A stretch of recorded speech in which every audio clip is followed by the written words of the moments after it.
Hei! Kā šī? Šī būs īpaša epizode. Zini, kāpēc? Tāpēc, ka mēs te esam veselu gadu prikiņ. 26. decembrī pagājušā gadā. Mēs pilnīgi nedomājot par to, ka tas varētu kaut kur aiziet ļoti tālu un tā tālāk. Tīri kontenta pēc atbraucām uz šito šķūni. Un te izskatījās tā.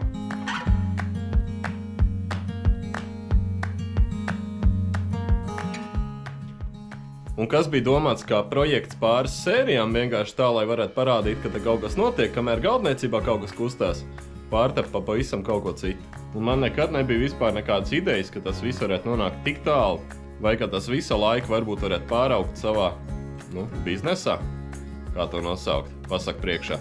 Tāpēc šajā video šī visa gada darbnīcā lielais kopsavilkums aiziet.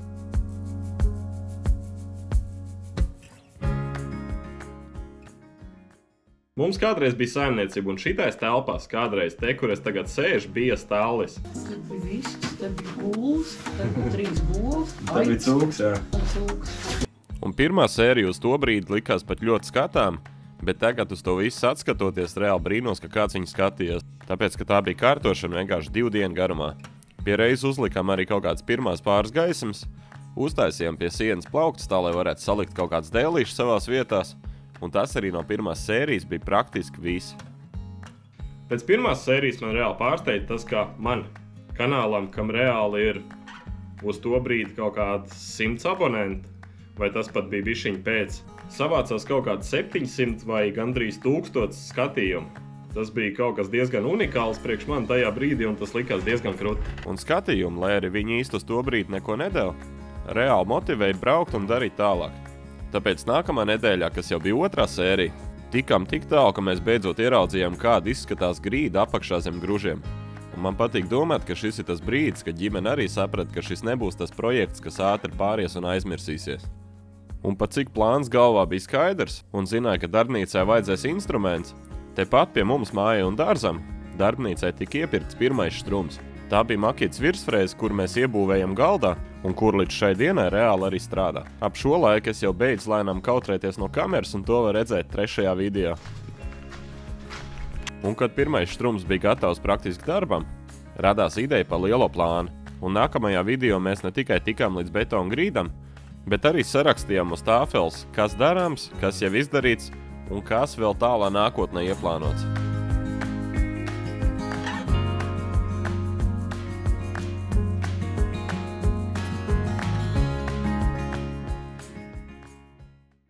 Vajadzēja šitos te likt te kaut kur. Tad es viņus te varētu pūst, un pēc tam likt te pusē, jā? Tas būtu loģiski. Ģipā, 1, 2, 3, jā, 3 pozīcijas. Nākamā sērija bija reāli neiedomājama. Vismaz pāris nedēļas iepriekš. Manā vecā stāvlī koka grīda. Tas bija kaut kas neiedomājams, un es tev pateikšu, kāpēc. Mēs dzīvojam no algas līdz algai. Ar to kaut kādā brīdī dzīvē saskarās viss, un tas bija tā brīža lielākais kasjaks.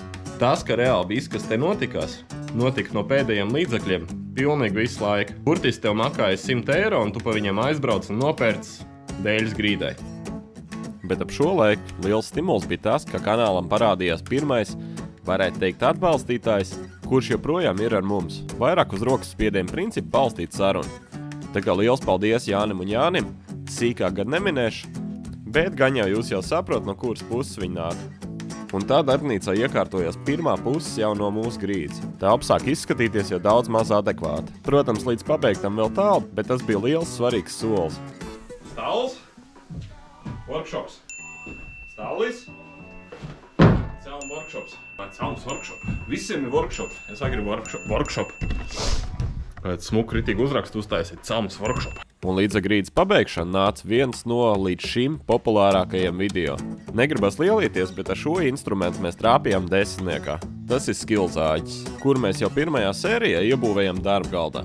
Un nākamajā sērijā par zāģi uztaisījām arī apskati. Ja vēl neesi noskatījies, droši noskaties. Un zāģis tieši tāpat kā darba galds kalpo vēl līdz šai dienai. Pat cik beidzot mums parādījies instruments un mēs varam kaut ko arī sazāģēt, tad sākām taisīt pirmās darba virsmas. Jo galīgi nebūtu slikti, ja darbnīcā tomēr kaut ko varētu nolikt uz galda, vai ne? Kāds man brīls ir? Hei! Piektdienas vakars. Karoče, šovakar mēs paliekam šeit līdz rītdienai. Un, kad darbnīcai bija jau darba virsma, zāķis un frēzi, baigi gribējās beidzot kaut ko uztaisīt. Tāpēc 9. darbnīcas sērijā mūsu galda zāģim uztaisījām kamanu un atcerējos arī skolas laiks un uztaisīt tabureti. Tīri tehniski tā bija pirmā būva darbnīcā. Un atzīšos, nebija tik viegli, kā domāju.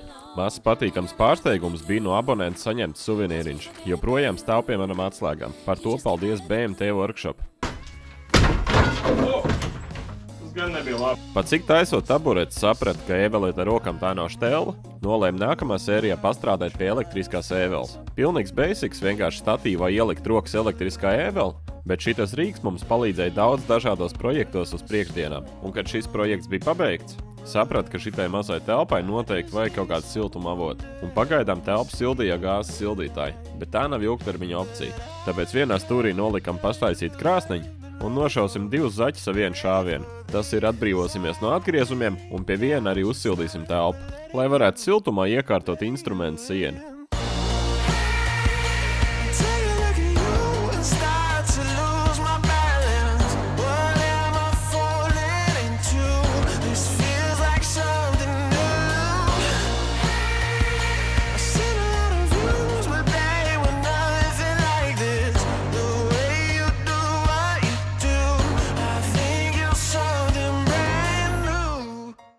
Varētu likties, ka mums ir viss vajadzīgais, ne? Mums ir instruments siena, mums ir siltums, bet nē.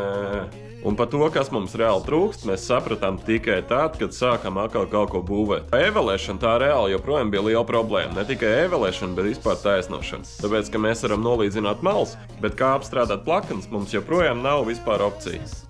Tāpēc saskatījos amerikāņu YouTube, izdomāju, ka man arī vajag virsfrēzai uztaisīt kamanu. Pavisam vienkārši, no saplākšiņa, bet strādā vēl līdz šai dienai. Viņi strādā uz pavisam vienkāršu principu. Kamanu tu izmanto kā vadot un savai virsfrēzai. Virsfrēze apmēram tāpat kā CNC, slīd pāri materiālam un iztaist no viņu vienā plaknē. Pēc šī darbnīcā mēģinājām uzbūrt jau otro mēbeli.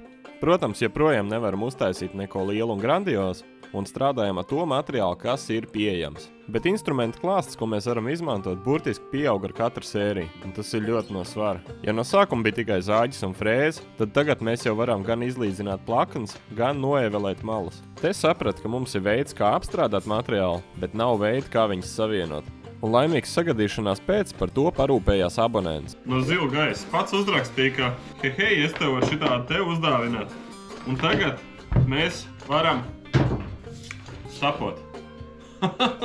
Vienkārši vienreizē. Un tapotāji mēs likām lietā jau nākamajā sērijā, kad būvējam līmēšanas galdu. Galds strādā pavisam vienkārši, uz ieķīlēšanas principu. Galdā ik pa 10 centimetriem var ielikt atdurīts, un ar ķīļiem tu var saspiest savu detaļu kopā. Uz doto brīdi tas likās ļoti labs risinājums. Nākotnē varbūt, ka mēs skatīsimies citā virzienā, bet to redzēs. Ap šo laiku ārā jau sāka palikt silts, un vasara vienkārši palidoja garām. Un visu laiku mēs darbnīcu mēģinājām pa bišķim iekārtot un pilnveidot. Nokrāsojam drūmo sienu gaišākās krāsās, salikām pāris papildus gaisums, un pat cik video iznāca katru nedēļu, nevis tagad katru otro.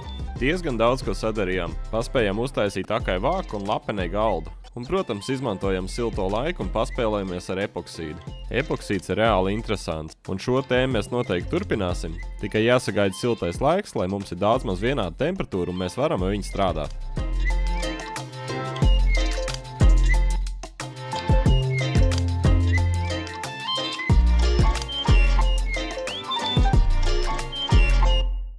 Vēl izmantojam silto laiku, lai savestu kārtībā darbnīcas otru pusi. Viena puse, kas visu laiku palika aizkadrā, ir savākusies pilna kakām, ko vienkārši nebija kur likt. Un vasarā, kamēr ārā ir silts, izdomāju, ka no tā viss vajag tikt vaļā. Un kā labāk no viss atbrīvoties, ja neam milzīgu ugunsšķupu, vai ne? Un šai brīdī kanālam jau bija kaut kādi 1200 abonenti. Un katrs 100 abonents mēs nosvinējām ar baloniņu ugunskurā. Šis bija vienkārši perfekti. Paldies jums visiem! Kā arī pagarinājām darba virsmu pāri visai darbnīcas vienai pusē. Starp citu, nu jau mums ir 2000 abonenti, un ja pirmos 1000 mēs svinējām priekš manis, tad 2000 svinēsim priekš jums. Par to pastāstīšu vēlāk.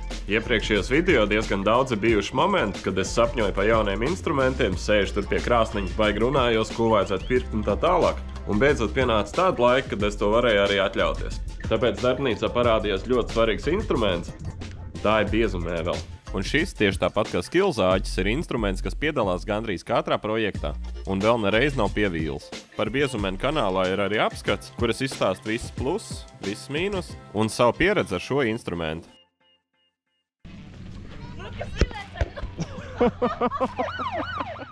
Nākamajos projektos apvienojam patīkamo liederīgo. Tobišķi, kamēr ģimene ārā atpūšās, mēs pa darbnīcu taisam lietas. Darbnīcā ļoti vajadzīgi ir buki. Buks tu var izmantot vienkārši, lai uztaisītu galdu, balstītu detaļas, principā jebkam. Tāpēc tā bija nākamā būkam ķērāmies klāt. Te iemācījos, ka diezgan vienkārši darbs var aizņemt diezgan daudz laika, ja tu ik pa laikam ņem kaut kāds kūciņu pauzes. Un ap šo laiku YouTube palika diezgan aktīvs viens onka, ko jūs visi droši vien pazīstat. Kā viņš tika iekšā manā video, joprojām nav nejausmas. Starp citu, lielākā daļa no darba kanālā notiekas nevis darbnīcā, bet šeit. Un kāda domā, kur mēs dabūju šito galdu? Tieši tā mēs viņu uztaisījām darbnīcā. No lielākām mēbelēm šī pirmā, ko mēs uz vietas taisījām. Kam gan citam, ja ne pats sev. Galds kalpo vēl līdz šodienai, un viņā mēs izmantojām visus rupjos materiālus, kas mums uz vietas jau bija. Tobišķi neko jaunu nepirkām. Un tas bija ar nolūku, lai mums pietiek vieta materiālam nākamajai mēbelei. No lamināta pamatdarbā es esmu taisījis diezgan daudz gultas, bet no koka nekad, un kur nu vēl pie sevis savā darbnīcā. Ap šo laiku darbnīcā parādījās nākamais jaunais instruments, par kuru man joprojām ir dalīts jūtas. Es beidzot tiku pie savu garinātāju, kuru uzreiz arī likām lietā. Katrā projektā praktiski piedalās arī familija. Citreiz pilnā, citreiz daļējā sastāvā. Un citreiz viņi piedalās attālināt no lapens, bet tik un tā piedalās.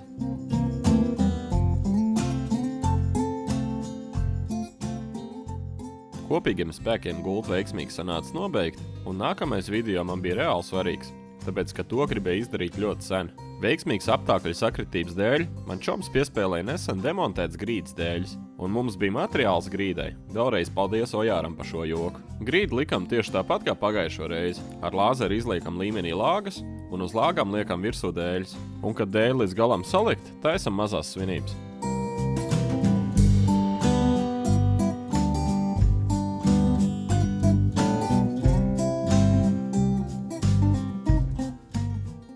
Pēc grīdas ielikšanas nākamais projekts bija rakstāmgalds dēlam, tā lai varētu, ķipa mācīties. Bet mājai un dārzam es atradu patīkamu pārsteigumu. Es nebiju gaidījis no mājai un dārzam, cepums jums, cietā vaska eļļa. Nezinu, vai viņa visu laiku tur bija bijusi, un es tikai tagad ieraudzīju, vai viņa tagad parādījās. Katrā ziņā šito te mēs nomēģinās, man ļoti liela interese uz cietā vaska eļļām ir. Un tai brīdī vispār man nebija nejausmas, kā tas viss beigās izvērtīsies. Ka no vienas vēstules ar Paint Eco izveidosies tāda sadarbība. Un starp citu, kā solīts, no šīs dienas sākas konkurss.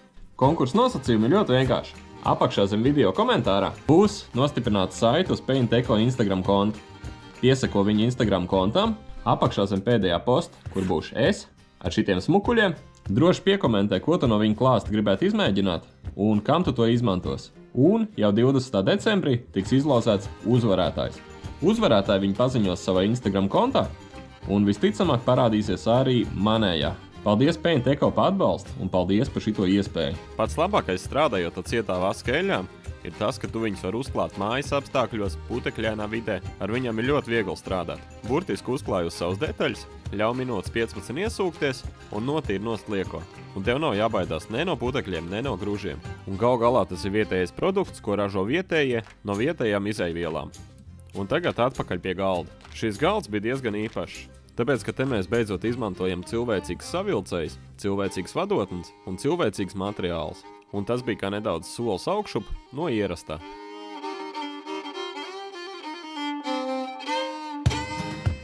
Un mazās uzvaras reāli motivē. Pēc tam, kad ar šo galdu viss izdevās, nolēma paeksperimentēt ar našvinieru. Ar to nebija strādājis vispār no skolas laikiem. Tas ir vismaz 10 gadus. Un šī 30. darbnīcas epizode bija vienkārši leģendāra, tāpēc, ka mums pienāca sūtījumi no veseliem 2 atbalstītājiem. Mums atnāca līmes un laks no kompānijas Intersea, un mums atnāca cietā vaska eļļas no Paint Eco. Un mēs izmantojam to visu.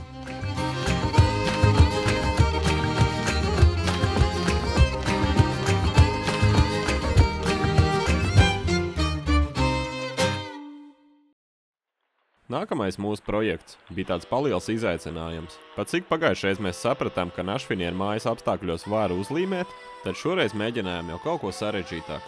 Mēģinām taisīt 3D rakstu. Un nebaidīšos teikt, ka reāli sanāca. Šī bija spēcīga uzvara, kur es negaidīju, ka būs tik vienkārši. Lai uzlīmētu našfinieru, izmantojam kontaktlīmu no Intersijas. Strādāt ar viņu ļoti vienkārši. Uzklāj uz abām pusēm, ko grib salīmēt, pagaid, lai viņas nožūst tā, ka tu vari pielikt roku un viņi nelīp, un saspied abas kopā. Linku uz šo līmu, tāpat kā vispārējo un atbalstītājiem, tu atradīsi video aprakstā. Visbaudāmākais šajā mēbelē bija skatīties, kā koks atdzīvojas pēc tam, ka viņš ir noklāts ar vasku. Šajā gadījumā gan tonētais, ja nemaldos, rieksts. Un nozauko kājas šim galdam, kurus taisījām jau nākamajā sērijā. Ietonējām tieši tāpat, un es esmu ļoti apmierināts ar rezultātu. Nākamajā sērijā bijām aizlaiduši uz Rīgu, bijām redakcijās un paņēmām darbnīcā jauns gaismekļus. Sen jau bija laiks nomainīt LED prožektors uz garajām lampām. No prožektoriem gaisma tomēr ir vairāk koncentrēta vienā punktā, no lampām viņi ir pa visu telpu. Strādāt ir daudz patīkamāk, un ja tu paskaties uz augšu, tev automātiski neapžilbina. Šī epizode vispār bija pilna pārsteigumiem. Sākot ar pārsteigumu no sievas, kad es tiku pie šitām drēbēm, ko tu tagad redz kadrā. Abonenti, kurš mums kādreiz uzdāvināja Tritonu tapotāju, un tagad pats no Rīgas atved lameļfrēzi. Un kanāla 3. atbalstītāja, tu nepārklausies, 3. Kompānija Forkus mums atsūtīja kārtīgs CMT griezēja instruments. Pēc tam, ka es pieradzu strādāt ar ķīniešu griezēja instrumentiem, uzlikt uz savu zāģi kārtīgu CMT disku, tas ir vienkārši unikāli. Protams, neaizmirsam par sērijas galveno uzdevumu un savedam kārtībā arī sienu. Tai pusē sen prasījās plaukt, tikai nekad nav bijis priekš tā laiks. Izskatās pavisam savādāk, vai ne? Bet tai pusē reāli kaut kas jau pietrūkst. Par to parūpējamies jau 35. darbnīcas epizodē. Tu nepārklausies 35. kad abonents priekš mums uzdizainēja logo un atsūtīja viņu izfrēzēt finierī. Pašiem atlika tikai izkrāsot viņu un pielikt pie sienas.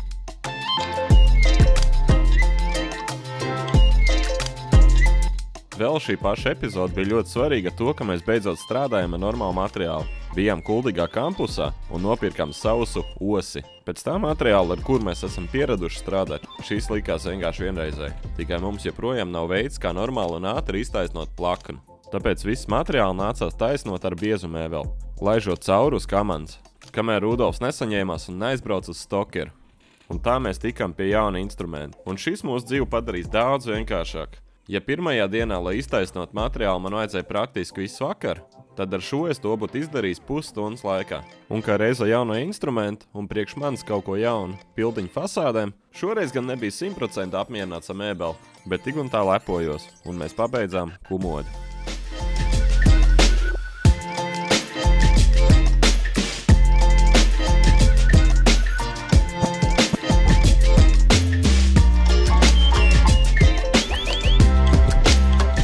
Protams, osīts mums palika nedaudz arī pāri, un bērniem istabā kā reiz vajadzēja kur sēdēt. Tāpēc no tā uztaisījām arī soli.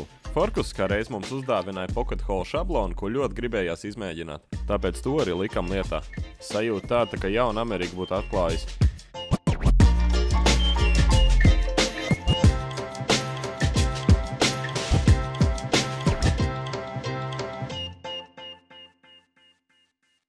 Pat cik nu jau bija salikts vairāks mēbelīts un sāk saprast, kas ir ērti un kas varbūt netik ļoti, nākamajā epizodē nolēmām uzfrišināt darba galdu. No priekšpuses salikām 4 atvilkums tā, lai var salikt iekšā visas rakstām rīkas, austiņas un visu pārējo. Virsmai uzlikām virsū 4 MDF, tā lai skats ir patīkamāks un tā, lai viņi gludāk. Kā arī no tās puses, kur visvairāk sanāk strādāt, salikām plauktus, lai varētu noglabāt visas rokas instrumentus. Līdz ar to uz otras virsmas parādījās daudz brīvas vietas.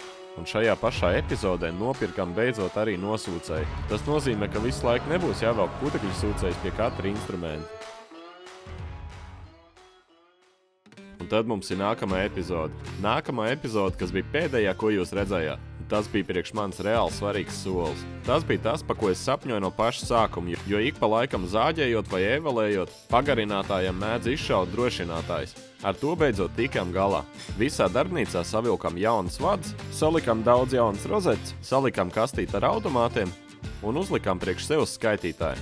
Vecos vadus beidzot varēja noraut un izmest ārā, un katram instrumentam, katram lādētājam beidzot ir savu vietu. Šie ir kā priecīgi ziemīši pašam sev, bet tas vēl nav viss. Un no kompānijas Forkus mums ir reāli priecīgi Ziemassvētki. Mums ir vesela soma dāvanām. Ja seko man TikTokā, tu jau šito visu zini. Ja nē, tad skaties. Mums ir 4 gabali stūra savienotāji. Īsāk sakot, viņi domāt, lai tā, ka tu liec detaļas kopā, tu varētu viņus savienot, nolikt 90 grādos vienu pat otru, pēc tam savurpt, satapot, salikt viņus kopā. Mums ir feature, kas palīdz glābt pirkstus. Tagad strādā virsfrēze. Mums ir digitālais linkmērs. Man šķiet tā viņu sauc. Ar šo ierīci tu vari nomērīt, kādā leņķī pret virsmu stāv tavs disks. Tas ir vienkārši vienreizē. Jau nākamajā video es parādīšu, kā viņš strādā. Pagaidām skaties tālāk. Mums ir soma no CMT.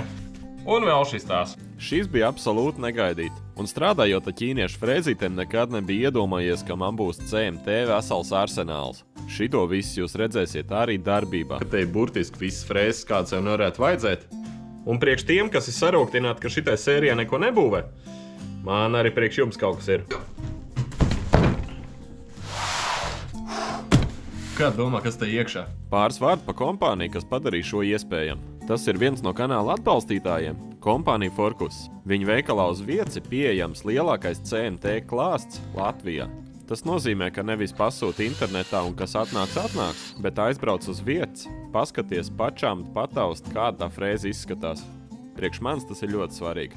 Kā arī daudz dažādu šablonu, sākot no Pocket Hole, beidzot ar zeņķurbiem. Bet ja negrib braukt uz Rīgu, protams, viņiem ir arī internetu veikals. Links, kā vienmēr, būs aprakstā.